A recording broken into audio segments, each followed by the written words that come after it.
오늘 우리 함께 나눌 말씀의 제목은 여호와여 내가 주께 피하오니입니다.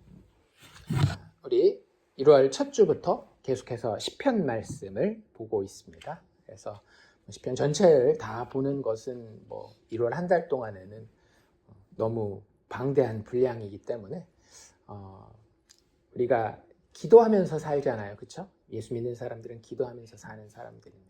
또 찬양하면서 살잖아요.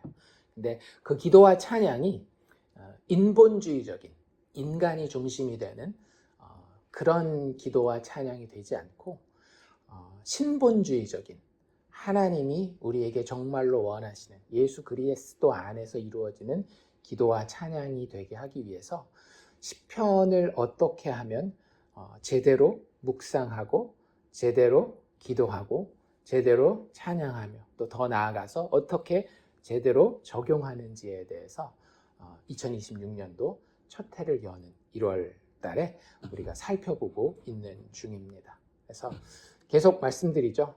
성경은 다 누구에 대한 이야기다?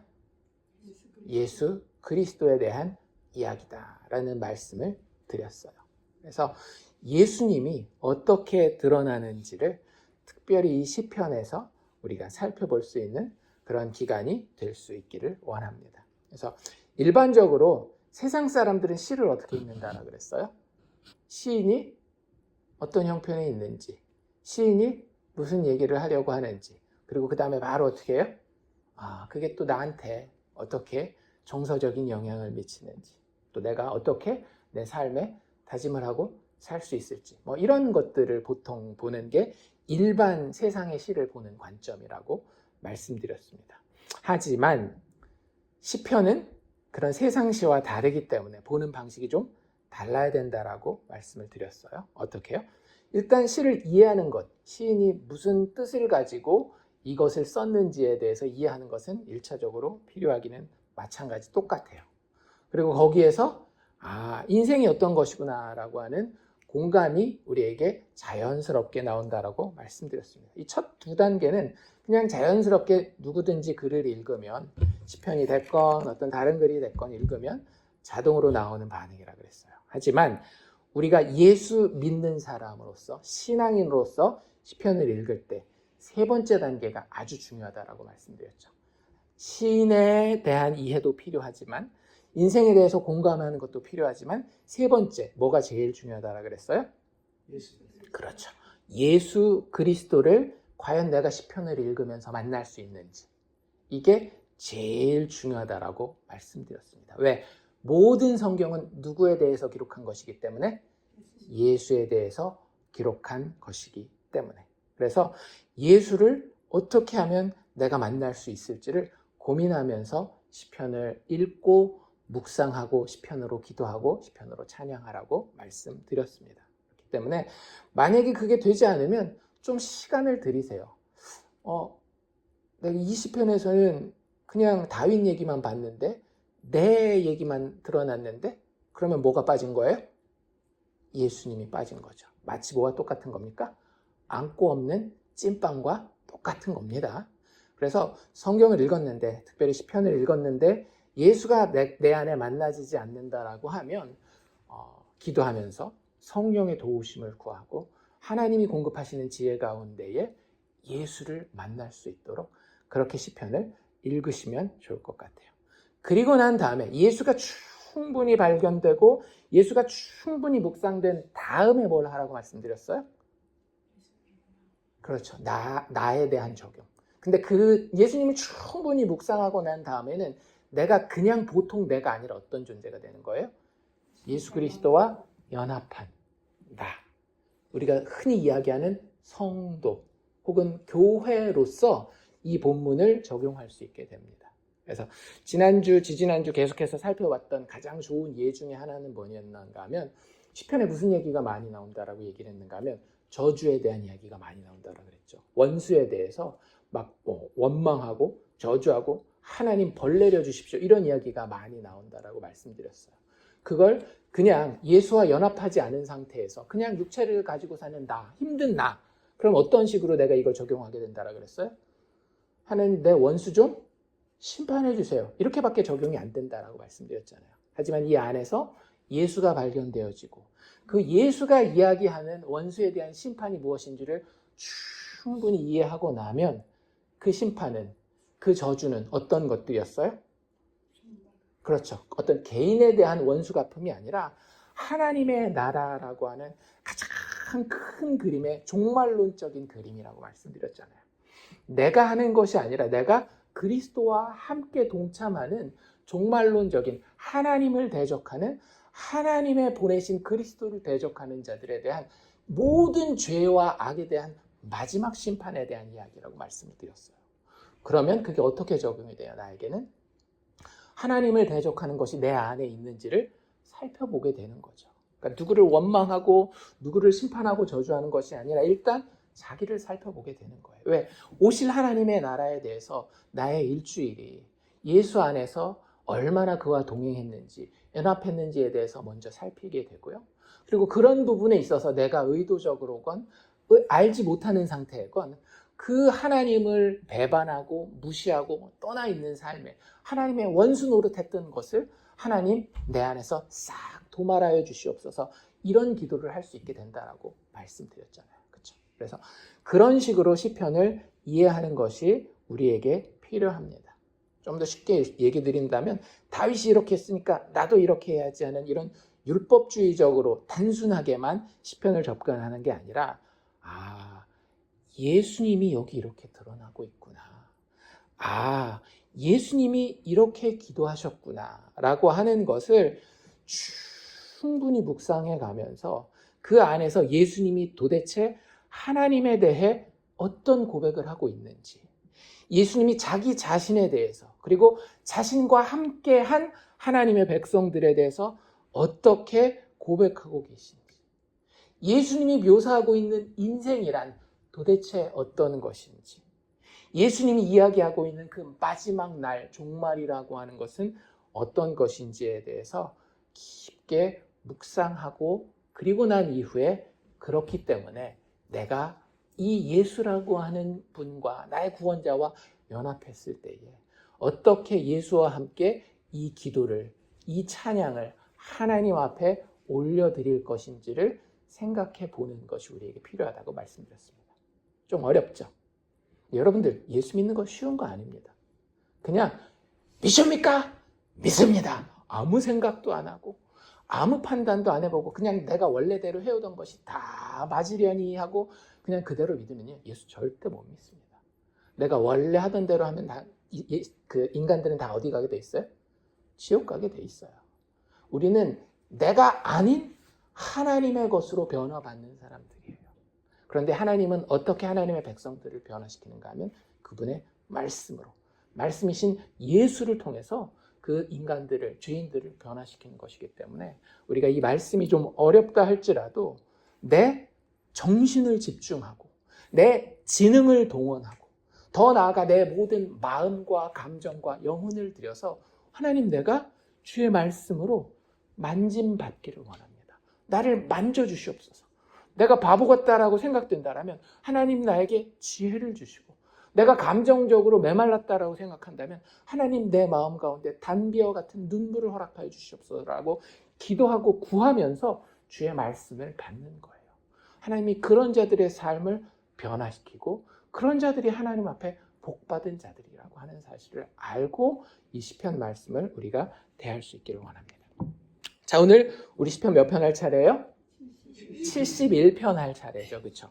이 앞에 몇 편 했죠?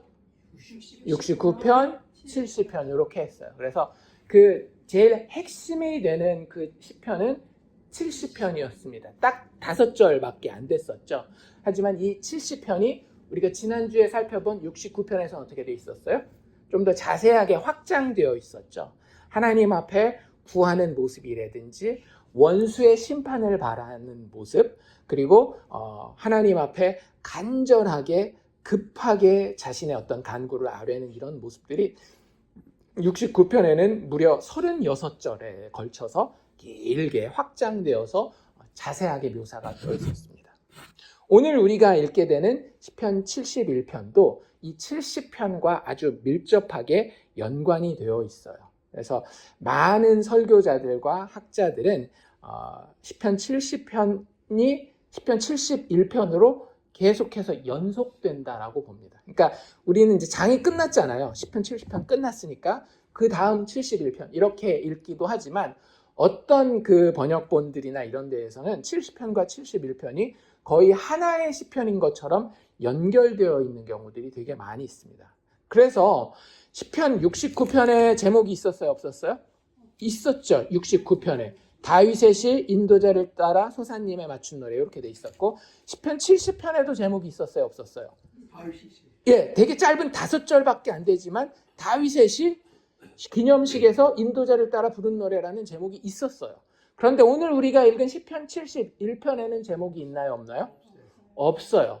왜 학자들이 왜 70편과 71편을 하나로 보는가 하면 그 70편 앞에 나와 있는 제목이 71편까지 다 커버하는 거기 때문에 그런 것이다 라고 보는 학자들, 설교자들이 되게 많이 있습니다. 그래서 71편은 별개로 읽기보다는 어떻게 읽는 게 좋다라고요? 그렇죠. 70편에서부터 자연스럽게 연결해서 읽으면 그 내용이 훨씬 더 그래서 이런 이야기가 나오는구나 라고 이해하기가 쉽다라고 하는 겁니다. 그래서 72편은 아마 그런 의미에서 표제가 없는 것 같고요. 대신 이 70편과 연결되는 거기 때문에 대부분의 학자들은 100%는 아니지만 거의 90% 이상은 누가 지은 시라고 생각하는가 하면 다윗이 지은 시라고 생각을 하는 거예요. 그러니까 다윗의 이야기가 70편부터 계속 이어지는 겁니다.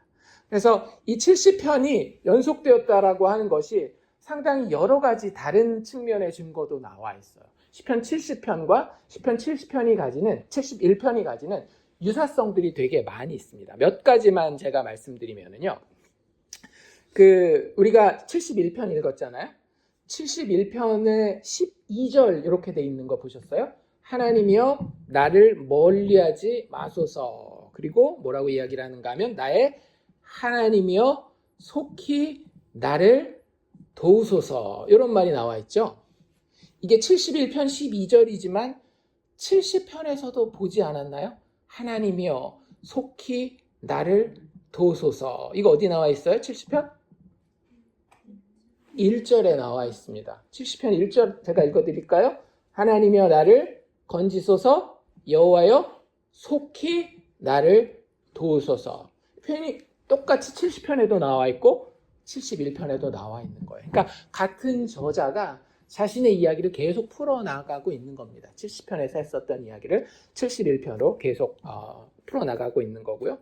또 그 다음에 이게 같은 내용을 이야기하고 있구나, 연속되는 이야기구나 하는 걸 보여주는 내용이 뭐냐 하면 이 시인, 나라고 불리우는 이 시인의 상함을 구하는 원수가 있어요. 그렇죠? 그 70편에는 뭐라고 되어 있는가 하면 나의 영혼을 찾는 자들, 나의 상함을 기뻐하는 자들, 아하 하는 자들이 있었습니다. 그렇죠? 근데 그러한 사람들이 71편에도 있어요, 없어요? 있어요. 71편에도 보면 여러 군데 있지만 가장 대표적으로는 13절에 뭐라고 나와 있어요? 내 영혼을 대적하는 자들이라는 표현이 나와 있습니다. 그리고 뒤로 넘어가면 그 24절에도 나와 있죠. 24절 맨 끝에 뭐라고 나와 있는가 하면 나를 모해하려 하던 자들이라는 표현이 나옵니다. 그러니까 이 시인을 대적하는 원수들에 대한 이야기가 70편에도 나오고 71편에도 나와서 그 사람들 때문에 괴로운 상황이라고 하는 것이 지금 계속해서 연결되는 거예요. 그러니까 같은 시라고 하는 거죠. 그리고 그 원수들에 대해서 시인은 뭐를 구해요? 원수 갚아주심을 구하고 있죠. 그래서 70편에는 뭐라고 구하고 있는가 하면 수치와 무한을 당하게 하소서, 뒤로 물러가서 수모를 당하게 하소서, 자기 수치로 말미암아 뒤로 물러가게 하소서, 이런 식으로 하나님께 구하고 있다라고 한다면 71편에서는 뭐라고 구하고 있어요? 내 영혼을 대적하는 자들이 아까 읽었던 13절인데요. 수치와 멸망을 당하게 하시며 나를 모해하는 자들에게는 욕과 수욕이 덮이게 하소서라고 하면서 같은 이야기가 70편과 71편에 계속 나오고 있구나라는 그런 이야기가 나와요. 그리고 그 가운데 자신을 도와주는 하나님에 대한 묘사도 굉장히 유사하게 나오는 것을 볼 수 있습니다. 우리 그 4절 기억나시죠? 시편 70편 4절 뭐라고 돼 있어요? 주를 찾는 모든 자들이 주로 말미암아 기뻐하고 즐거워하게 하시며, 그 다음에 뭐라 그래요? 주의 구원을 사랑하는 자들이 항상 말하기를, 뭐라고 말하기를? 하나님은 위대하시다 하게 하소서. 이런 이야기가 있잖아요. 하나님은 위대하시다. 하나님은 크고 놀라우신 분이시다. 뭐 이런 찬양을 하나님 백성들이 하기를 원하는 그런 이야기가 있었는데, 그게 71편에도 그대로 나와 있어요. 18절 보면, 71편 18절에 보면 이렇게 돼 있죠. 하나님이여, 내가 늙어 백발이 될 때에도 나를 버리지 마시며 내가 주의 힘을, 이게 권능이라는 뜻이거든요. 주의 힘을 후대에 전하고 주의 능력을 장래의 모든 사람에게 전하기까지 나를 버리지 마소서. 하나님의 위대하신 능력에 대해서 이야기하고 있죠. 19절에는 또 뭐라고 되어 있는가 하면 하나님이여 주의 의가 지극히 높으시니이다. 위대함에 대한 이야기잖아요. 하나님이여 주의 어떤 일?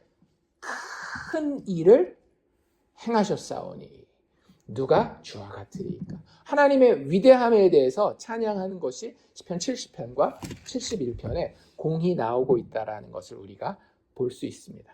그리고 그 모든 일들 가운데 하나님을 높이고 하나님께 영광 돌리는 일을 어떻게, 언제 한다라고 이야기하는가 하면 항상 한다라고 이야기해요. 70편에 뭐라고 돼 있었어요? 아까 우리가 읽은 데 보면 4절에 주의 구원을 사랑하는 자들이 항상 말하기를, 이 항상이라는 표현이 있잖아요. 그렇죠? 이게 70편에만 나오는 게 아니라 71편에도 똑같이 나옵니다. 6절에 보면 뭐라고 되어 있는가 하면 내가 모태로부터 주를 의지하였으며 나의 어머니의 배에서부터 주께서 나를 택하셨사오니 나는 항상 주를 찬송하리이다. 이렇게 되어 있고요. 14절에도 뭐라고 되어 있는가 하면 나는 항상 소망을 품고 주를 더욱더욱 찬송하리이다. 하나님을 언제 찬송한다라고요?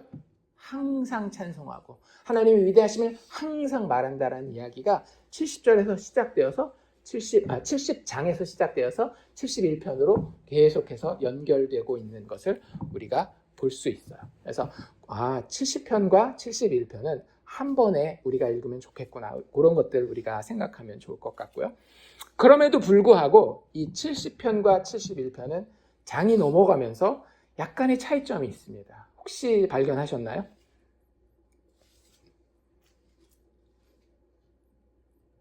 71편은요, 딱 두 부분으로 나눌 수 있습니다.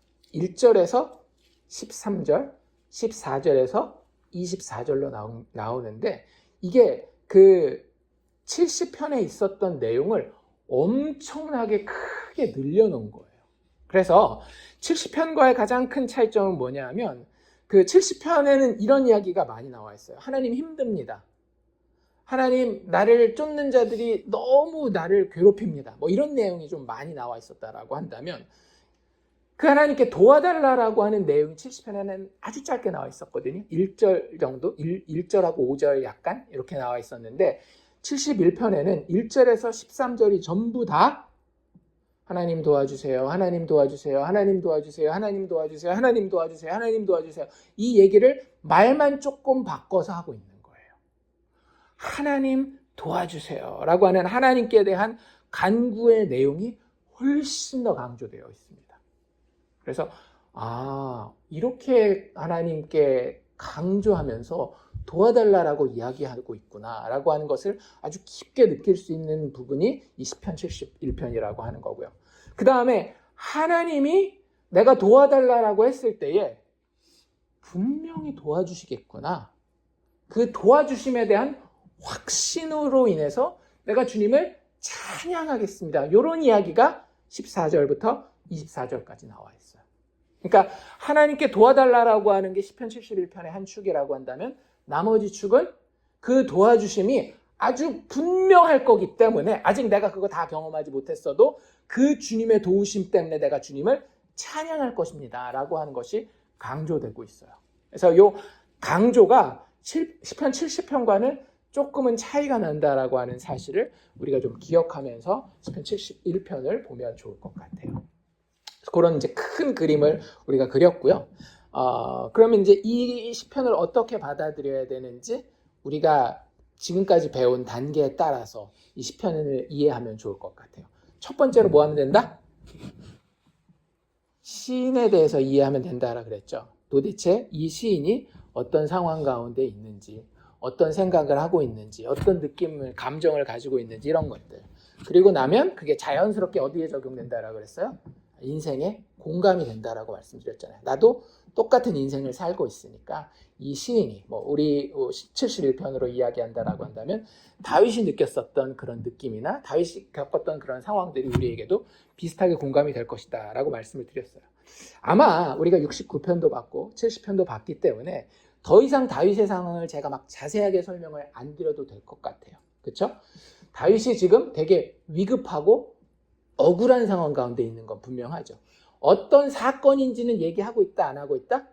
아직 얘기하고 있진 않아요. 하지만 우리가 다윗의 인생을 알고 있기 때문에 그걸 유추해 본다라고 한다면 대략 사울 왕에게 쫓겨다니던 상황이나 아니면 자기 아들 압살롬에게 배신당한 그런 사건들 정도를 생각하면 상당히 위태롭고 상당히 억울한 그런 인생의 어떤 배경을 가지고 있지 않나라는 생각이 듭니다.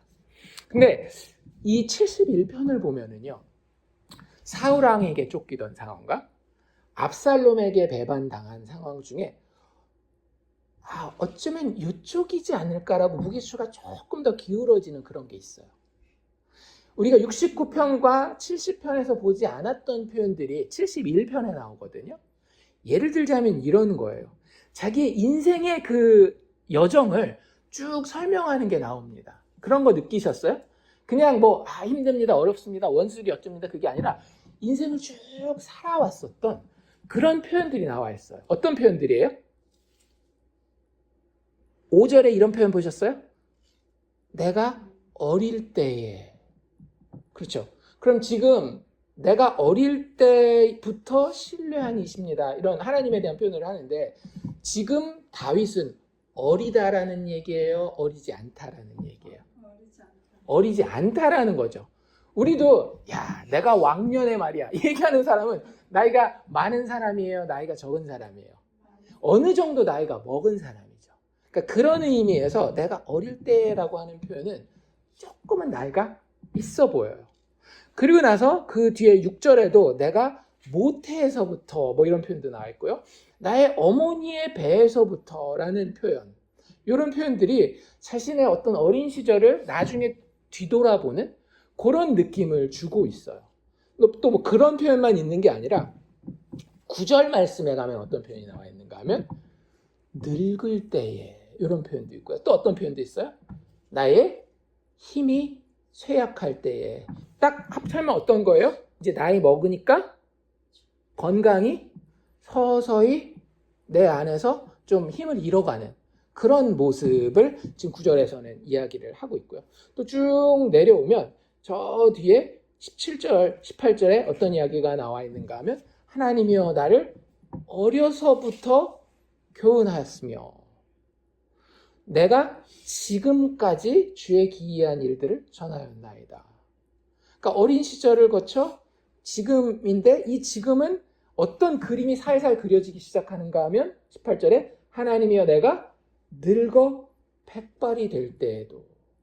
그러니까 나이를 먹긴 먹었는데 어느 정도 먹었는가 하면 한 20, 30대면 자기가 늙은 시절에 늙을 때 어떤 모습일지 잘 상상이 돼요, 안 돼요? 잘 안 돼요. 근데 나이 40을 넘어가고 50이 되면 늙음하게 나의 모습이 그려질까요? 안 그려질까요? 그려지죠, 이제부터는. 왜? 더 이상 세포가 안 자라잖아요. 힘들단 말이에요. 그러면 내가 나이 들면 이렇게 되지 않을까라는 그림 그려지는 거예요. 그러니까 지금 이 시편 71편을 쓰는 시점에 시인, 즉 다윗의 삶의 여정은 어느 정도 왔는가 하면 최소한 중년 이상 혹은 노년에 이제 막 접어드는 그런 단계로 보이는 거예요. 그렇다라고 한다면 다윗에게 두 가지 사건이 있을 수 있다라고 했잖아요. 다른 사건도 있을 수 있지만 그 두 개 중에 사울왕에게 쫓기던 시절과 자기 아들 압살롬에게 배신당한 그 시절 중에 어느 쪽에 조금 더 요 이야기지 않을까라는 쪽으로 추가 기울겠어요. 압살롬 이야기죠. 왜? 사울왕에게 쫓길 때는 언제예요? 혈기왕성한 아주 젊은 시절입니다. 이제 결혼도 하기 전부터 시작해서 이제 막 결혼하고 뭐 이렇게 이런 신혼 때 이런 정도였다라고 한다면 압살롬에게 쫓길 때는 이미 자기 아이들도 많이 있었죠. 여러 아내에게서 많은 아이들도 낳고 그 중에서 첩들은 압살롬에게 쫓길 때에 예루살렘 성에다가 남겨두고 떠나야 될 만큼 이미 기력이 쇠해가고 있었어요. 그래서 전쟁에 나아갈 때 장수들이 다윗을 안 데리고 다녔어요. 나가시면 오히려 우리에게 거치는 돌이 되니 그냥 우리에게 어떤 상징적인 의미로서 왕궁에 안전하게 계십시오. 이렇게 할 정도로 이제는 그 나이가 정확하게 언제인지는 모르겠지만 기력이 그렇게 쇠하게 되는 상태였다라고 생각하시면 좋을 것 같습니다. 그때에 내 육신이 늙어가고 여기 나와 있는 표현대로 힘이 쇠약할 그때에 누구를 만난 거예요? 원수 같은 상황을 만나게 된 거예요. 도저히 여기서 이런 일이 벌어질 거라고 생각하지 못한, 예를 들자면 아들에게서 혹은 뭐 다른 여러 가지 정황일 수도 있을 텐데 그런 상황에서 지금 위기를 맞고 있는 겁니다. 우리도 인생에서 이런 상황 있죠. 주화를 빼면 다 이제 중년을 넘어선 나이니까 여기 나와 있는 대로 늙을 때에, 내 힘이 쇠약할 때에, 늙어 백발이 될 때에, 내가 나이 먹었다라는 걸 제일 쉽게 느낄 수 있는 때가 언제예요? 흰머리 보면서 염색해야 되겠구나 이럴 때 나이 먹었다라는 거 금방 알잖아요. 우리 인생에서도 이렇게 꼭 할아버지 할머니가 되지 않았다 할지라도 심리적으로 육체적으로 내가 나이가 들었구나, 이제는 쇠약해 가고 있구나 라고 하는 것을 체험하는 때들이 있습니다. 내가 할 수 있는 능력은, 내가 할 수 있는 일의 범위는 점점 좁아드는데 내 주변의 원수들의 조롱과 위협은, 내 주변에 내가 감당할 수 없는 어떤 여러 가지 도전들은 더 크고 위협적으로 나에게 느껴지는 그런 상황이라고 생각하시면 돼요. 다윗이 그런 상황이 있었고 모든 인생이 다 그런 상황을 경험하게 된다라고 하는 겁니다. 그 상황에서 시편 71편이 시편 70편을 바톤을 전달받아서 계속 이어가고 있는데 그 자기가 하고 싶은 이야기의 절반이 뭐였는가 하면 하나님 꼭 도와주세요 라고 하는 거예요. 제가 아까 말씀드렸죠. 1절부터 13절 읽으면 다 그 얘기예요. 1절부터 제가 읽을 테니까 조금 뛰어넘으면서 읽을 테니까 한번 쫓아와 보세요. 여호와여, 내가 주께 피하오니 내가 영원히 수치를 당하게 하지 마소서. 수치를 당하게 하지 마소서. 이거 결국에 도와달라라는 이야기죠. 2절에도 나를 건지시며 나를 풀어주시며 나를 구원하소서. 한 절에만도 3번이나 자기 도와달라라는 이야기가 나오고 있어요. 3절에도 내가 주께 피합니다. 주님 나의 바위가 되어 주시옵소서. 나를 구원하라 명령하셨으니 주님 나의 반석이시고 나의 요새이십니다. 4절에도 악인의 손, 불의한 자, 흉악한 자의 장중에서 나를 피하게 하소서. 계속해서 나와요. 13절 끝날 때까지 다 그 얘기예요. 나를 도우소서, 나를 도우소서. 12절에 나와 있는 하나님이여 나를 멀리하지 마소서. 나의 하나님이여 속히 나를 도우소서. 71편의 절반은 하나님 꼭 도와주세요 라고 하는 그 이야기를 하고 있습니다. 그런데 이제 제가 중간에 이렇게 넘어가면서 읽었잖아요. 거기에서 우리가 볼 수 있는 그런 어떤 그 패턴이 있습니다. 규칙이 있다라고 하는 거예요. 하나님 꼭 도와주세요 라고 할 때에 이 시인은 항상 그 구원의 주어, 누가 구원할 것인가가 일정해요. 누구예요? 주님이에요. 늘 주님이 구원하시는 겁니다. 주님, 내 옆에 부자 있는데 그 부자가 나를 좀 구원하게 해주세요. 그것도 아니고 하나님 내가 조금 힘이 세져서 내가 이 위기를 이겨낼 수 있게 해주세요. 이런 것도 아니에요. 항상 도와주세요, 도와주세요, 구원해주세요, 구원해주세요인데 그 주체는, 주어는 누구라고요? 주님이라고요. 주 여호와여, 나의 하나님이여, 늘 이렇게 이야기하고 있다라고 하는 거죠. 그래서 우리도 똑같이 생각하면 될 것 같아요. 하나님이 우리의 도움이 될 때는 다른 어떤 것도 그 자리에 끼어든다, 안 끼어든다? 끼어들지 않아요. 오직 주님만이 내 구원의 주체가 되시는 거예요. 보시면 진짜 다 그래요. 주님이 나를 구원하시고, 주님이 나의 도움이 되시고, 주님이 나의 요새가 되시고, 항상 이렇게 얘기를 합니다. 또 한 가지 우리가 발견할 수 있는 패턴은 뭐냐면요, 이 다윗이, 시인이 도움을 구하는 시제는 항상이에요. 옛날에 도와주셨잖아요. 그것도 아니고, 지금 도와주시면 좋겠습니다도 아니고, 그것만도 아니고, 나중에 좀 도와주세요만도 아니에요. 항상이에요. 과거와 현재와 미래에 항상 뭐가 필요한 거예요? 하나님의 도우심이 필요하다라고 하는 겁니다. 예를 들자면 6절 보면 이런 이야기 나와 있었죠. 내가 어디에서부터? 모태에서부터. 이거 과거 중에서도 아주 처음 과거죠. 나라는 존재가 딱 태어나는 존재가 엄마 뱃속 아니에요. 근데 내가 모태에서부터 누구를 의지하였다? 주를 의지하였다. 하나님을 의지하였다. 그러니까 하나님 도와주세요. 언제부터 시작한 거예요? 모태에서부터, 과거에서부터, 그것도 아주 시작부터 하나님 도와주세요가 시인의 마음 가운데, 입술 가운데 있었다라고 하는 거죠. 12절에 보면 어떤 표현이 나와 있는가 하면 하나님이여 나를 멀리하지 마소서, 나의 하나님이여 속히 나를 도우소서. 속히는 언제를 얘기를 하는 거예요? 지금 현재를 얘기를 하는 거잖아요. 지금 내가 매일매일을 살아가는 순간에서도 뭐가 필요한 거예요? 하나님의 도우심이 필요한 거예요. 그가 도우심을 구하는 시제는 과거만도 아니고 현재만도 아니고 더 나아가서 18절 읽어볼까요? 하나님이여 내가 늙어 백발이 될 때에도, 이거 언제예요? 과거도 아니고 현재도 아니고 미래인 거죠. 미래. 내가 늙어 백발이 될 때에도 나를 버리지 마소서. 항상 도움을 구하는 거예요. 하나님의 백성으로 하나님과 교제하는 자들의 하나님께 도움을 구하는 시대는요, 어려움이 있을 때만이 아니라는 거예요. 그게 과거가 되었건 현재가 되었건 미래가 되었건 하나님 꼭 도와주세요라고 우리가 고백을 하는, 도움을 구하는 시대는 항상이라고 하는 겁니다. 그리고 더 나아가서 아까 1절에서 13절까지가 뭐라 그랬어요? 하나님 도와주세요라고 얘기를 했다면 사실은 거의 이제 절반에 육박하는 14절에서 24절은 무슨 얘기라고 말씀드렸어요? 하나님을 도와주시면 찬양합니다. 예, 확신하고 찬양하는 거라고 말씀드렸잖아요. 그래서 이 하나님께 도움을 구할 때에 그 구하는 태도는 확신이라고 하는 거예요. 하나님 도와주세요 할 때 도와주실까 말까 그러지 않아요. 진짜 읽어보십시오. 하나님이 안 도와주실 거라고 하는 가능성은 0.000000001%도 없어요. 반드시 도와주실 것이라고 하는 확신이 있고 그 확신 때문에 소망을 가지고 지금 현재 위기 가운데서도 하나님을 찬양하고 있는 거예요. 놀랍지 않습니까?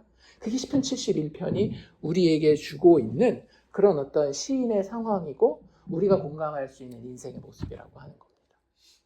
그러니까 믿지 않는 사람들은 사실은 공감하기 좀 힘들겠죠. 왜? 믿지 않는 사람들은 하나님이 자기 도움이 아니기 때문에. 그런데 하나님이 자기 도움 되는 자들에게는 시인의 지금 이 상황과 이 간구가 충분히 공감이 될 거예요. 하지만 그렇다라고 해서 여기서 바로 나에게 적용하는 것은 별로 좋은 태도가 아니라고 말씀드렸습니다. 자, 우리가 시인에 대해서 이해도 했고요. 인생에 대한 공감도 했어요. 그럼 이제 뭐 할 차례예요? 예수님을 발견해야 되는 거예요. 예수님을 만나야 되는 거예요. 시편 71편 우리 같이 읽었잖아요, 오늘. 예수님을 만나셨습니까? 어디서 어떻게 만나셨습니까? 일단 다시 한번 우리 공부한 내용을 복습을 한다라고 한다면 예수님을 만난다라고 하는 거, 성경 본문을 통해서 예수님을 만난다라고 하는 거, 복음서는 쉽죠. 그냥 복음서는 예수님이 딱 나와 있으니까 그냥 예수님을 바로 만날 수 있으니까. 근데 이제 이런 시편이나 예수님이 직접 나오지 않는 다른 성경에서는 예수님을 만나는 방법이 크게 두 가지가 있습니다. 첫 번째는 이 본문이 예수님에 대해서 어떻게 이야기하고 있는 예수님에 대한 설명이 나와요. 그래서 그 6월절 어린 양 같은 거 있죠. 그렇죠? 6월절 어린 양 같은 경우에 오실 메시아가 어떻게 죄인들의 죄를 속할 것인지에 대해서 쭉 설명을 합니다. 예수님이 이렇게 죄인을 구원하시겠구나 라고 하면서 예수님에 대한 설명이 나오는 부분이 있고요. 그거는 이제 읽으면서 이게 예수님의 복음서에 나와 있는 이야기가 이렇게 연결되겠구나 이렇게 이제 우리가 이해를 하면 되는 거고, 또 하나는 뭐냐면 우리가 이제 70편, 69편 그리고 이제 71편을 보면서 보는 예인데, 아예 예수님이 등장을 해요. 예수라는 이름은 쓰지 않지만 때로는 다윗이라는 이름으로 등장하고요, 때로는 요셉이라는 이름으로 등장하고요, 때로는 모세라는 이름으로 등장해서 그 사람들을 통해서 예수님이 말씀하시는 경우가 있어요. 그래서 오늘 71편 같은 경우도 예수님에 대한 설명을 하기도 하지만 우리 70편, 69편, 71편 요 이야기들은 예수님이 직접 말씀하시는 내용이라고 보시면 훨씬 더 이해가 잘 되실 겁니다. 그래서 초대교회 아주 유명한 교부 중에 터툴리안이라고 하는 사람이 있거든요. 이 터툴리안이 시편 71편을 뭐라고 부르는가 하면, 이 시편에서 그리스도는 자신에 대하여 아버지께 말씀하신다라고 이야기를 했어요. 누가 말하고 있다라고요? 누가 말씀하고 계시다라고요? 그리스도가 말씀하고 계시다라고요. 근데 누구에 대해서? 자기 자신에 대해서 누구에게? 아버지께 말씀하고 있다라는 거예요. 그러니까 이 시편 71편은 많은 성령에 충만한 독자들이 이 본문을 읽을 때에 이게 예수님의 음성이구나 라고 느끼는 부분이 상당히 많았다라고 하는 거죠. 그렇게 읽어지셨냐라는 거예요. 아까 읽을 때. 여러 가지가 있지만 몇 가지만 이렇게 쑥 훑으면서 내려가 봅시다. 가장 그 분명하게 우리는 이미 예수님의 이야기를 신약에서 알고 있으니까 가장 분명하게 이거 예수님이 하시는 말씀이구나를 느낄 수 있는 게 뭐냐면 20절 말씀이에요. 이건 다시 한번 읽어봅시다. 시편 71편 20절 말씀 우리 같이 한번 읽습니다. 시작. 우리에게 여러 가지 심한 고난을 보이신 주께서 우리를 다시 살리시며 땅 깊은 곳에서 다시 이끌어 올리시리다. 이거 무슨 이야기 같아요? 그쵸? 심한 고난을 받는다라 그랬어요. 예수님 심한 고난을 받고 십자가에까지 못 박히시죠. 그쵸? 그런데 심한 고난을 보이신 주께서 여기서 우리는 예수님과 예수님의 교회를 이야기를 하는 겁니다. 우리를 어떻게 하신대요? 다시 살리신대요. 이걸 두 글자로 뭐라 그래요? 부활 이야기가 구약 성경에 그렇게 많이 나오지 않습니다. 근데 시편 71편은 정확하게 나와 있잖아요. 그것도 그냥 부활이 아니라 고난당한 자의 부활에 대해서 이야기하고 있어요. 그렇죠? 정확하게 예수님을 묘사하고 있는 거예요. 또 그 뒤엔 뭐라고 되어 있는가 하면 땅의 깊은 곳. 이거 뭐예요? 무덤이죠. 왜? 우리가 보통 땅 평지 위에 사는데 그 땅 파고 깊은 곳에다가 예수님 같은 경우는 동굴에다가 집어넣었잖아요. 그래서 그 땅의 깊은 곳에서 어떻게 하셨대요? 다시 이끌어 올리셨다. 이거 두 글자로 뭐라고요? 부활이요. 정확하게 누구 얘기를 하는 거예요? 예수님 이야기를 하는 거예요. 예수님이 자기 자신에 대해서 아버지 하나님께 말씀하고 계시는 시편이라고, 그래서 터툴리안이라고 하는 교부가 이야기한 겁니다. 그거 말고도 많이 있어요. 예를 들자라고 한다면 1절부터 비슷하게 나오는 것들 제가 몇 개만 살펴드릴게요. 1절에 보면 이렇게 돼 있었죠. 여호와여 내가 주께 피하오니. 그리고 나서 뭐라 그랬어요? 내가 영원히 수치를 당하게 하지 마소서. 그가 잠깐은 수치를 당할 수 있어요. 그렇죠? 그런데 종말론적으로 죽음까지도 이기고 수치에서 벗어나는, 영원히 수치를 당하지 않는 것은 인생을 가지고 육체를 가지고 이 땅에 태어났던 자들 중에는 단 한 명만 체험했어요. 누구요? 부활하신 예수. 영원한 생명을 무덤을 깨치고 나와서 증명하신 예수만. 다윗은 그러지 않았거든요. 다윗은 나중에 한 줌 흙으로 돌아가 버렸어요. 그리고 그의 역사를 바라보고 어떤 사람들은 칭찬하지만 어떤 사람들은 에휴 저 간음하고 살인하고 뭐 거짓 증언한 율법도 제대로 지키지 못한 왕이라고 수치를 당하는 일이 충분히 있을 수 있습니다. 오직 예수만 하나님이 인정하셨기 때문에 그의 삶과 그의 모든 성품과 동기 가운데 어떤 흠도 티도 없었기 때문에 죽음 가운데서 다시 살리시는 영원히 수치당하지 않는 그 자리가 보장되어 있었다고 하는 거죠. 그래서 1절에서 예수님이 자기 얘기를 하는 거예요. 충분히 하나님이 그렇게 하실 것에 대해서 알고 있었기 때문에 내가 영원히 수치를 당하게 하지 마소서.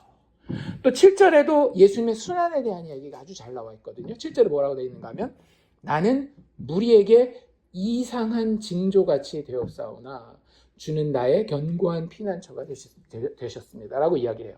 예수님이 사람들을 볼 때에 이상한 존재가 됐대요. 혹시 이사야 53장 기억나십니까? 이사야 53장에 고난받는 종에 대한 이야기가 나오잖아요. 그가 고난당하는 것은 다 누구 때문이에요? 죄인들 때문이에요. 그가 채찍질 당하고 그가 아픈 것이 다 죄인들 때문에 그런 어려움을 당하는 거거든요. 그래서 그가 맞고 고난당하고 이렇게 됐을 때 그 건 모양이 어떻게 됐는가 하면 아주 볼 때에 못나게 생긴 거예요. 고개를 돌려서 쳐다보기에도 역겨울 정도로 하나님의 고난받는 종의 모습이 있습니다. 그래서 그게 여기 보면 이상한 징조 같은 거예요. 저 사람은 하나님께 보냄을 받았다라고 이야기는 하는데 보면 하나님께 저주받은 존재거든요. 어느 정도 저주받은? 쳐다보기도 참 부담스러울 정도로 저주받은 이상한 징조로서 사람들에게 나타난다라고 하는 거죠.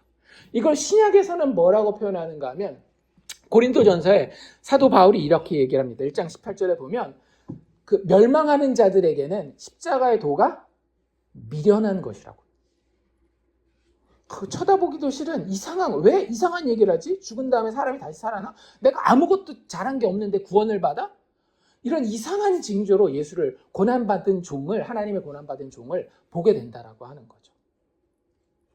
그 이야기가 17절에서 예수님의 입술을 통해서 고백되고 있는 거예요. 나는 무리에게 이상한 징조같이 되었습니다. 세상이 도저히 이해하지 못할 하나님의 성령을 통해서만 이해하게 될 이상한 징조같이 되어버렸습니다 라고 이야기를 하는 거예요. 다윗은 이 정도까지는 아니었잖아요. 다윗의 상황은 설명을 듣고 나면 이해할 만했죠. 저 사울왕이 나빴어. 아들 압살롬이 못됐네. 충분히 이해할 만한데 예수님은 그렇지 않았잖아요. 당대 그 누구도 오늘날도 성령이 감동하지 않은 자에게 예수는요 이상한 징조입니다. 미련한 것이에요. 그 이야기를 예수님이 지금 7절에서 자기 입술로 고백하고 있는 거고요. 또 10절에서 12절에 보면 이런 표현이 있습니다.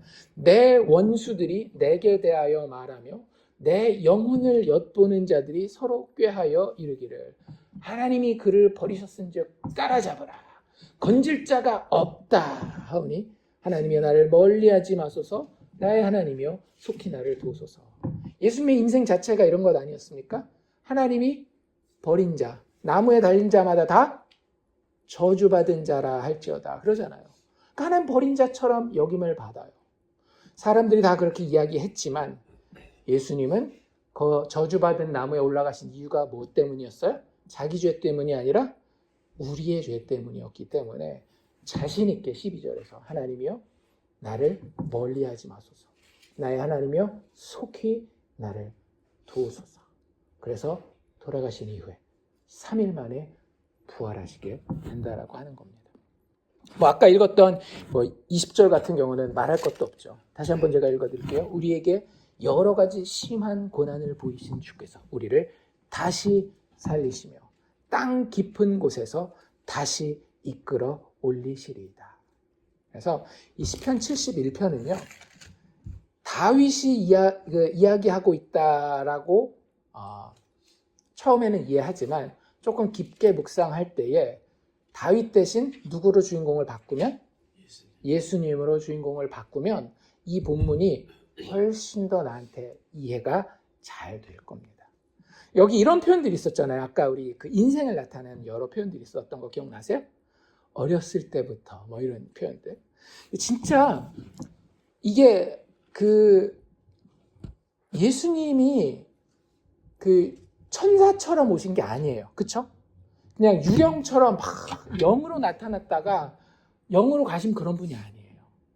우리와 똑같이 육체를 입고 우리의 출생에서부터 인생의 모든 나이듦, 그 육체가 가난한 상태가 되는 그 모든 상황까지 체휼하신 그 예수님에 대해서 여기 진짜 잘 표현하고 있어요.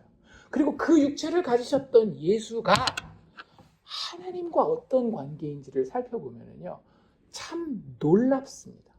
우리는 그냥 예수님을 묵상할 때 되게 실용주의적으로만 생각해요. 무슨 얘기냐면 예수님이 왜 필요해요? 내가 천국 가야 되니까. 예수님이 왜 필요해요? 내 기도를 도와줘서, 내 기도를 들어서 내 인생을 도와줘야 되니까. 근데 좀 그런 것 좀 내려놓읍시다. 예수님이 쓸모 있는 데에서 좀 내려놓고요, 그냥 순수하게 예수님의 아름다움을 한번 보자라고요. 우리와 똑같은 인간이셨어요. 100% 우리와 똑같은 몸을 가지신 분이셨는데 그분이 어려서부터 나이 먹어 그 육체가 노쇠할 때까지 도대체 참 인간으로서 어떻게 살다 가셨는지, 특별히 하나님과 그 아들 예수와의, 인간 예수와의 관계가 어떠했는지를 좀 살펴보자라고 하는 거예요. 5절 말씀 뭐라고 돼 있다라고요? 내가 어릴 때부터, 예수님 육체를 가지고 이 땅에 태어난 그 어린 시절을 이야기를 하는 겁니다. 아버지가 보내서 그 하늘나라 하늘 보좌 우편에서 아버지와 삼위일체 안에 그 끊어지지 않는 교제 가운데 있던 분이 그 교제를 잠시나마 끊어내고 우리와 똑같은 육체를 입고 이 땅에 내려오셨을 그 어릴 때에 어떻게 하셨대요? 신뢰하니라고요. 어릴 때부터 예수님은요, 아버지 하나님을 신뢰하는 삶을 사셨다라는 그런 마음을 늘 품으셨다라는 거예요. 6절도 볼까요? 내가 모태에서부터, 아직 엄마 배 밖으로 나오지도 않았죠.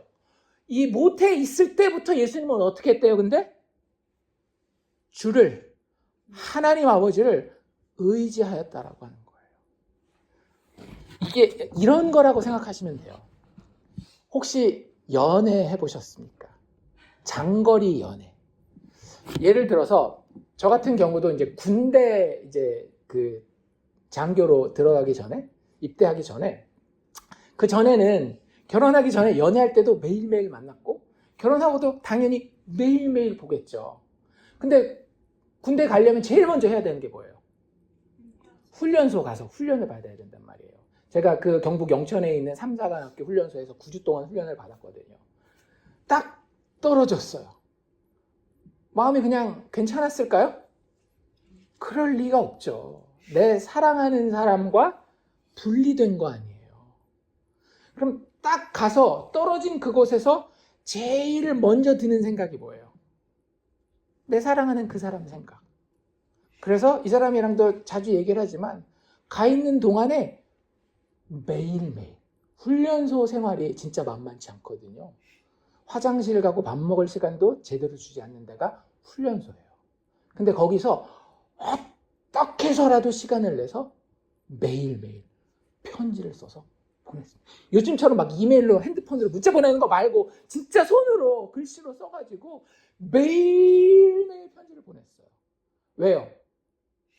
내가 그 사랑의 진함을 알고 있기 때문에. 이게 분리되었을 때에 그 분리됨이 너무너무 안타까운 거예요. 떨어져 있지만 만약에 연결될 수 있는 방법이 있다면 어떤 방법을 써서라도 매일매일 매 순간순간 그 사랑의 관계를 계속 누리고 싶은 거예요. 그 이야기예요. 하나님 아버지와 아들 예수가 삼위일체 하나님으로서 성육신 하기 전에는 한 번도 떨어진 적이 없었다니까요. 그런데 우리를 구원하기 위해서 아들 예수께서 아버지의 보좌를 떠나서 어디로 오신 거예요? 이 땅으로 오신 거예요. 그게 모태 가운데 있었던 순간인 겁니다. 그러니까 죄인을 구원할 그 마음도 있지만 마리아의 뱃속에 있었던 예수님에게는 누구와의 사랑이 여전히 그리운 거예요. 하나님 아버지와의 사랑이 그렇게 그리울 수가 없는 거예요. 내 아버지, 나를 사랑하신 그분, 내가 지금도 보고 싶은데 어머니 이 뱃속에 있으니까 어떻게 한 거예요? 그 모태에서부터 주를 의지했더라고요. 나의 어머니의 배에서부터 주님이 나를 택하신 그 사랑이 아직 끊어지지 않은 영원전부터 영원까지 나를 사랑하신 그 아버지와의 관계, 그 택하심의 관계 가운데 내가 항상 있다라는 것을 예수님은 인식하고 살고 계셨다라는 거죠. 인생의 아주 육체의 삶의 아주 처음부터 그렇게 살기 시작했다라는 거예요. 그걸로만 끝입니까? 저 뒤에 넘어가면 9절 뭐라고 돼 있어요? 내가 늙을 때에, 여기서 늙는다라고 하는 것은 아까도 제가 말씀드리지만 단지 나이가 많아서뿐만 아니라 예수님은 인생을 아주 짧게 살다 가셨어요. 몇 년 정도 사셨죠? 30년 동안 잠잠하게 계시다가 마지막 3년 공생애가 복음서에 기록되어 있는데, 하나님의 천국 복음을 전하시고 죄인들을 위해서 십자가에서 대속적인 죽음을 죽는 그 삶을 짧게 3년 사셨어요. 그러니까 다 합쳐야 33년밖에 안 되는 삶이기 때문에 우리가 생각하는 노년은 아니에요. 하지만 그가 살았었던 마지막 3년과 특별히 마지막 일주일, 고난받고 수치당하시고 십자가에 죽으시는 장면을 보면 그 육체가 급격하게 노쇠해 가는 것을 볼 수 있습니다. 어느 정도 노쇠했는가 하면 십자가형을 당했을 때에 다른 정정한 사람들은 거기 달렸을 때에 그 다음 날이 그 유대인들에게 거룩한 날이었잖아요. 그래서 시체를 내려달라 그랬을 때 십자가형은 바로 죽는 형이 아니라고 말씀드렸죠. 사람이 말라 죽는 거고 그 시간 되게 오래 걸린다라고 말씀드렸어요. 그래서 예수님 좌우편에 있었던 강도들에게 갔을 때는 여전히 살아있죠. 그게 정상이에요. 예수님 나이 또래나 어느 정도 중년만 되더라도 그게 정상입니다.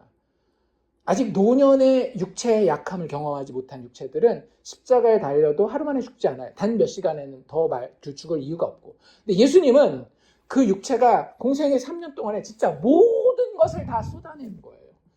육체의 나이가 그 연도의 나이를 훨씬 뛰어넘어서 예수님은 공생의 3년, 그리고 마지막 일주일 순환당하고 십자가에 달리시는 동안 실질적으로 인생의 모든 나이 듦을 체험하시고 십자가에 달리셨을 때에 100세 노인이 십자가에 달린 것처럼 달려 몇 시간 되지 않아 바로 죽으신 거예요.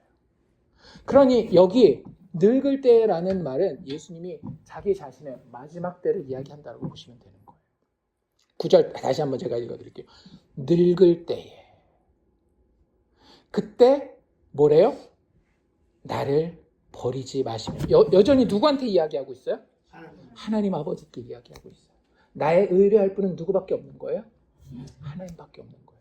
아들 예수님도 하나님이시지만 그 하나님이신 예수님이 아버지 하나님을 전적으로 의지하고 있는 거예요. 그게 보이십니까? 내 힘이 쇠약할 때에, 진짜 마지막 모든 숨이 다해서 다 이루었다라고 이야기하실 그때에도 나를 떠나지 마소서. 또 쭉 내려오면 17절에 하나님이여 나를 어려서부터 교훈하셨사. 우리는 이렇게 생각해요. 예수님은 하나님이시잖아요. 하나님은 모든 걸 다 알고 계시죠. 그러니까 더 이상 뭘 배울 필요가 있어요? 없어요? 없어요. 그런데 예수님 뭐라고 이야기하고 계셔요? 나를 어려서부터 교훈하셨대요. 늘 예수님은 하나님 아버지의 말씀과 하나님 아버지의 계시 가운데에 자신의 모든 것을 다 드리고 그것을 배우고 교훈으로 받고 순종하고 즐거워했다라는 거예요. 예수님의 지식이 부족해서가 아니에요. 예수님의 지식의 레벨은 아버지의 지식의 레벨과 똑같습니다. 그럼에도 불구하고 아버지가 가지신 진리와 아버지가 가지신 지혜와 아버지가 가지신 모든 지식으로 아들 예수는 늘 듣고 그것으로 묵상하고 그것으로 사는 것을 즐겨 하셨다라는 거예요.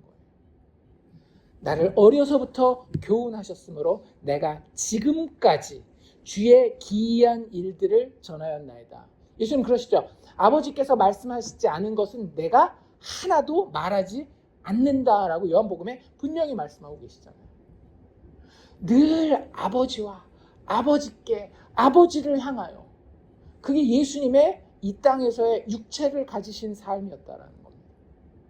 18절 하나님이여 내가 늙어 백발이 될 때에도 나를 버리지 마시며 내가 죽는 그 날까지도 하나님의 붙드심, 하나님의 도우심을 여전히 의지하고 체험하고 있을 뿐만 아니라 내가 주의 힘을 후대에 전하고 자신이 대만 생각하는 게 아니라 어디까지 바라보고 있어요? 자신의 후대까지 생각하고 있죠. 예수님 누굴 생각하는 거예요? 앞으로 예수 믿게 될 오고 올 우리들에 대해서 생각하고 계시는 거예요.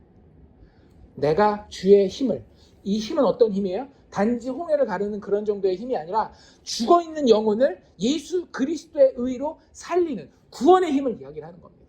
주의 힘을 후대에 전하고 주의 이 능력도 구원의 능력을 이야기하는 겁니다. 십자가의 대속적인 죽음을 통해서 아무 자격 없는 자가 은혜로 구원받는 그 능력을 장래의 모든 사람들에게 전하기까지 나를 버리지 마소서.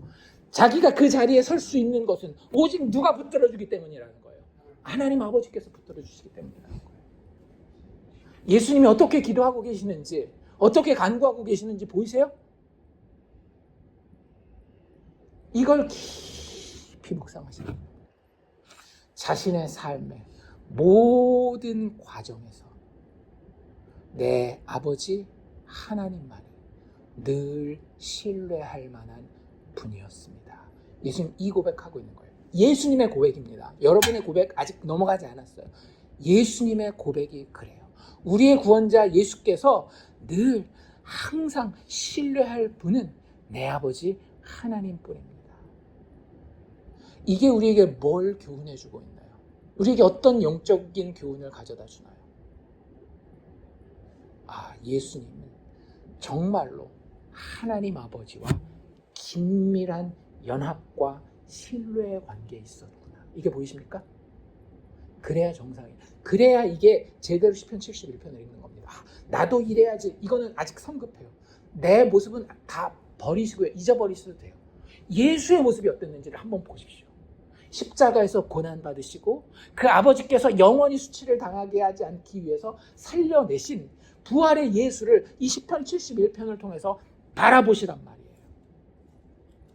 종말론적인 확신의 소망이 너무나도 분명하게 예수님의 고백 가운데에 표현됩니다. 예수님과 하나님은 그 둘은 뗄래야 뗄 수 없는 관계에 있는 진짜 일체 되시는 분이구나. 우리가 삼위일체라고 이야기하는 것처럼 일체 되시는 분이구나. 그래서 나중에 집에 가서 한 번 더 읽어보실 때에 나라는 표현과 주라는 표현이 얼마나 이렇게 딱 고리처럼 연결 가지고 세트로 나오는지 꼭 한번 찾으면서 읽어보십시오. 나, 주, 나 이렇게 연결되는 표현이 진짜 71편 1절부터 24절까지 수십 번 나옵니다. 한 절에만도 막 2번, 3번씩 나와요. 그만큼 예수님과 하나님 아버지는 정말로 친밀한 연합의 관계에 있었다라고 하는 거예요. 1절부터 이야기하잖아요. 여호와여 내가 누구에게? 주께 피하오니 내가 영원히 수치를 당하지 않게 하소서. 나와 주 이것이 계속해서 연결되고 있는 것을 우리는 볼 수 있습니다. 그래서 시편 71편 읽으면요 여기서 예수를 이렇게 발견하시면 돼요. 우리 예수님이 하나님 아버지와 이렇게 깊고 튼튼한 연합과 신뢰의 관계를 가지고 계셨구나. 이걸 먼저 발견하셔야 시편 71편을 제대로 1차적으로 이해하는 겁니다. 그 이후에는 사실은 안 해도 상관은 없어요. 우린 여기서 하나님이신 그분이 하나님 아버지와 얼마나 친밀한 유대의 관계, 사랑의 관계를 가지고 있는지 그걸 먼저 발견하면 돼요. 그리고 난 다음에 그걸 먼저 충분히 묵상하고 그 다음에 어디로 오면 되는 거예요? 내 이야기로 오면 되는 겁니다. 이게 없이 오는 것과 이걸 충분히 묵상한 상태로 나에 대한 적용으로 오는 것은 아주 달라요. 한번 적용을 해봅시다. 누구와 누구의 관계가 그렇게 끈끈하다라 그랬어요? 아들 예수님과 하나님 아버지의 관계가 그렇게 끈끈해요. 늘 사랑하고 늘 의지하고 늘 신뢰하는 그런 관계입니다. 그런데 내가 예수 믿는다라고 했을 때 나는 누구와 연합하게 됩니까? 예수님과 연합하게 되는 거예요. 예수님과 나는 두 개의 몸입니까? 한 몸입니까? 한 몸이죠. 어떻게 알아요? 예수님이 우리를 가리켜서 자신은 머리고 교회된 우리는 몸이라고 얘기를 했잖아요. 한 명, 두 명 이렇게 셉니까? 한 명 이렇게 세잖아요. 예수님이 머리고 교회는 몸이니 우리는 예수와 하나가 된 거예요. 연합. 이걸 중요한 신학적인 표현으로 그리스도와의 연합이라고 얘기합니다. 이건 꼭 기억하셔야 돼요. 영어로는 union with Christ라고 얘기를 하고 그리스도와의 연합이라고 하는 것은 너무너무나 중요한 거예요. 여러분들이 예수 믿으십니까? 그러면 여러분들은 한 명이 아니에요. 여러분들 스스로 그냥 혼자 한 명이 될 수가 없어요. 여러분들은 누구와 합쳐질 때 비로소 한 명이 되는 거예요. 예수와 연합하여서 합쳐질 때 그때 온전한 한 명이 되는 겁니다. 그렇기 때문에 이제 한 몸이 되었기 때문에 예수님이 하시는 고백이 누구의 고백이 될 수 있는 거예요? 이제 나의 고백이 될 수 있는 거예요. 무슨 얘기인지 아시겠어요? 그 예수가 충분히 나와 연합되어 있는가가 훨씬 중요합니다. 내가 이 성경 본문을 이해해서 잘 그럴싸하게 하나님 앞에 기도를 할 수 있느냐 없느냐가 중요한 게 아니라 이 예수가 나와 연합했느냐 안 했느냐가 시편을 읽는 데 있어서 훨씬 더 중요한 이슈가 된다라고 하는 거예요. 내가 이 시편을 읽고 있는데 시편의 내용은 아주 그냥 내가 머리가 좋아가지고 쏙쏙쏙쏙 이해되지만 나의 일상의 영성생활은 예수와 하나도 연합되지 않았어요. 기도도 대충 되고 말씀도 안 봐지고 그런단 말이에요. 그럼 시편 71편이 아무리 지식적으로 많이 이해가 돼도 시편 71편을 나의 영혼으로 읽을 수는 없는 거라는 거죠. 그래서 시편을 읽을 때는요, 반드시 깊은 기도와 하나님에 대한 묵상이 내 영혼 가운데 먼저 있어야 되는 겁니다. 왜? 누구와 연합하기 위해서? 그리스도와 연합하기 위해서. 십자가 바라보면서 그리스도와 연합하여서 이것을 읽으면 비로소 예수님이 하신 이 고백이 내가 동참할 수 있는 고백이 되는 거예요. 예수님과 하나님의 관계가 어떤 관계였다라고요? 깊고 튼튼한 사랑과 신뢰의 관계라고 말씀드렸죠. 내가 예수와 연합하면 나와 하나님 아버지의 관계도 그럼 어떤 관계가 되는 거예요? 깊고 튼튼한 하나님 아버지와의 사랑과 신뢰의 관계가 되는 거예요. 이해가 되셔요? 내가 이걸 실천하리라 결단해가지고 하는 게 아니라 내가 예수를 온전히 의지하여서 예수와 연합하였기에 그 예수 안에서 하나님을 바라보니 예수의 보혈을 힘입어서 하나님을 바라보니 내가 그 하나님 아버지와 정말로 끈끈한 튼튼한 연합의 신뢰의 관계 가운데 사랑의 관계 가운데에 자격 없지만 들어오게 됐구나라고 하는 것을 깨닫게 되는 겁니다. 그래서 이것과 비슷한 버전의 표현이 신약으로 넘어오면 로마서 8장에는 이렇게 표현되어 있어요. 내가 확신하노니. 여기서 나는 누구예요? 로마서를 지은 사람이니까. 사도 바울이겠죠. 바울이 이렇게 얘기를 하는 거예요. 내가 확신하노니. 근데 사도 바울은 예수 믿는 사람 안 믿는 사람? 예수 믿는 사람. 다른 말로 얘기하면 예수와 연합한 사람. 예수와 연합한 내가 확신하노니. 뭘 확신한대요? 사망이나 생명이나 천사들이나 권세자들이나 현재일이나 장래일이나 능력이나 높음이나 깊음이나 다른 어떤 피조물이라도 우리를 우리 주 예수 그리스도 안에 있는 하나님의 사랑에서 끊을 수 없으리라. 이게 어디서 읽혀야 된다라고요? 시편 71편에서 읽혀야 된다라고요. 하나님의 사랑에서 우리를 끊을 수 없는 이유가 뭐냐면 사도 바울이 뭐라 그래요? 우리를 우리 주 예수 그리스도 안에 있는 이라는 표현을 쓰잖아요. 연합한 거예요. 그리스도와 온전히 믿음 가운데 연합한 그 상태를 이야기를 하는 겁니다. 다른 어떤 피조물이라도 우리를 우리 주 예수 그리스도 안에 있는 그 하나님의 사랑에서 끊을 수 없으리라 라고 시편 71편 이야기하고 있는 거예요. 그러니 우리도 똑같이 예수님과 뭐라고 고백할 수 있는 거예요? 주 여호와여, 주는 나의 소망이시오, 내가 어릴 때부터 신뢰하신 이시라. 예수님이 고백했지만 예수님과 연합한 우리도 이렇게 고백한다라고. 내가 모태에서부터 주를 의지하였으며. 저는 모태신앙 아닌데요. 그래도 그때부터 하나님이 이미 아신 자로 이 땅에 태어났기 때문에 내가 모태신앙이 아니라도 예수 믿어 천국 가게 되는 자는 똑같이 예수와 함께 이 고백하는 거예요. 내가 모태에서부터 주를 의지하였으며 나의 어머니의 배에서부터 주께서 나를 택하셨사오니. 아직 내가 그때 믿음의 고백을 못했을 그때에도 주께서 내 어머니의 뱃속에서부터 나를 택하셨사오니 나는 항상 주를 찬송하리이다.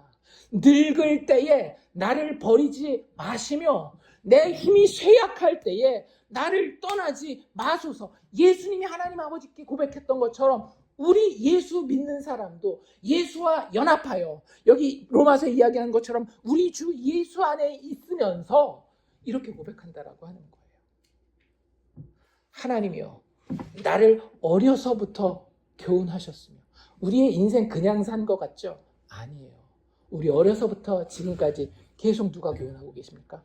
하나님 아버지께서 예수 그리스도 십자가의 은혜를 통하여 우리를 어려서부터 지금까지 그리고 늙어 백발이 될 때까지 교훈하고 계시다는 거예요. 성경 말씀만을 통해서요? 아니에요. 성경 말씀, 기도, 예배, 설교, 인생의 모든 현장, 아침 먹는 순간, 점심 먹는 순간, 쓰레기 내다 버리는 순간, 눈 치우는 순간, 전부 다 운전하는 순간, 뭐든지 다 하나님 그 모든 것을 통해서 그 택자들을 그리스도와 연합한 그 사랑의 관계 때문에 교훈하고 계시다. 놀랍지 않습니까? 예수에 대해서 이해하지 못하면 우린 절대 이 단계에 들어갈 수 없어요. 나를 어려서부터 교훈하셨으며 내가 지금까지 주의 기이한 일들을 전하였나이다. 하나님이여 내가 늙어 백발이 될 때에도 나를 버리지 마시며. 확신하십니까? 내가 늙어 백발이 되어도 하나님이 예수 안에서 나를 절대 버리지 아니하실 것을 확신하느냐라고요. 국가연금이 나를 보호해주지 못하는 그 순간이 와도 하나님은 내가 늙어 백발이 될 때에도 나를 버리지 아니하실 것을 확신하시느냐라고요. 예수님은 확신하셨어요. 어디서요? 가장 힘들고 가장 버림받은 것 같은 십자가 위에서도 우리가 그 예수와 연합하여서 그 순간에 예수와 똑같이 고백하게 된다.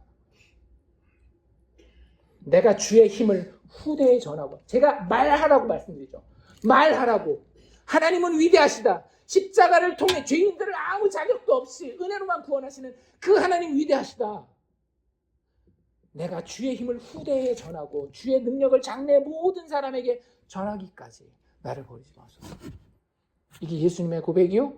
예수님과 연합한 우리들의 고백이라고 한다라는 거예요. 시편을 이렇게 읽으면 참 좋습니다. 시편을 이렇게 읽으면 우리에게 진짜 영적인 힘이 됩니다. 율법은 결국에는 우리를 무너뜨려요. 내가 언젠가는 이거 못하는 상황이 오거든요. 근데 은혜로 예수 그리스도로 시편을 읽으면요, 우리는 살아나게 됩니다. 왜? 예수가 우리와 연합하여서 모든 것을 다 이미 이루어 놓으셨기 때문에.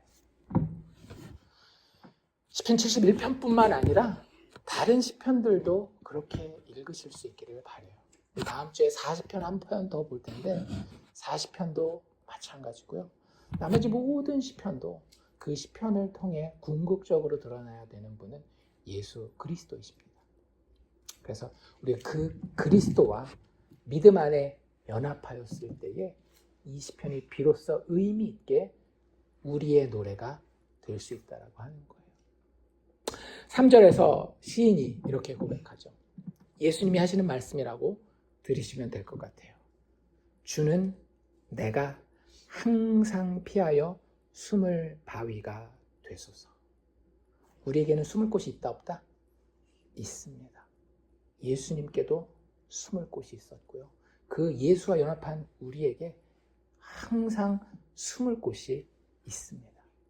그리고 그 뒤에 뭐라고 돼 있어요? 주께서 나를 구원하라 명령하셨으니. 진짜 놀랍지 않습니까? 천지 만물과 모든 악한 마귀 사탄의 세력에게 하나님 아버지께서 하신 명령이 있대요. 뭐라고요? 내 아들을 구원하라. 내 아들을 죽고 망하게 두지 마라. 하나님의 명령이라는 거예요. 모든 피조물들과 심지어는 악한 영의 세력에까지 너희들 내 아들을 건들지 못할 거야. 너희 내 아들이 망하도록 끝까지 끌고 가지 못할 거야. 잠깐은 그가 고난을 받는 것 같지만 뭐라고 그랬어요? 여러 가지 심한 고난을 보이신 주께서 우리를 다시 살리신다라고 얘기했잖아요. 부활의 능력으로 그 영광으로 우리를 살리시도록 주께서 나를 구원하라 명령하셨어요.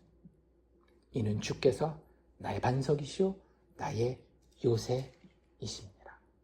아멘. 너무 좋지 않습니까? 예수 안에서 예수의 사랑하신 그 하나님 아버지가 우리의 하나님 아버지 된다라고 하는 사실. 이 시편 말씀 묵상하면서 우리도 예수와 함께 하나님 아버지를 향해 똑같은 이 확신과 소망의 고백을 늘 할 수 있게 주의 이름으로 축원합니다.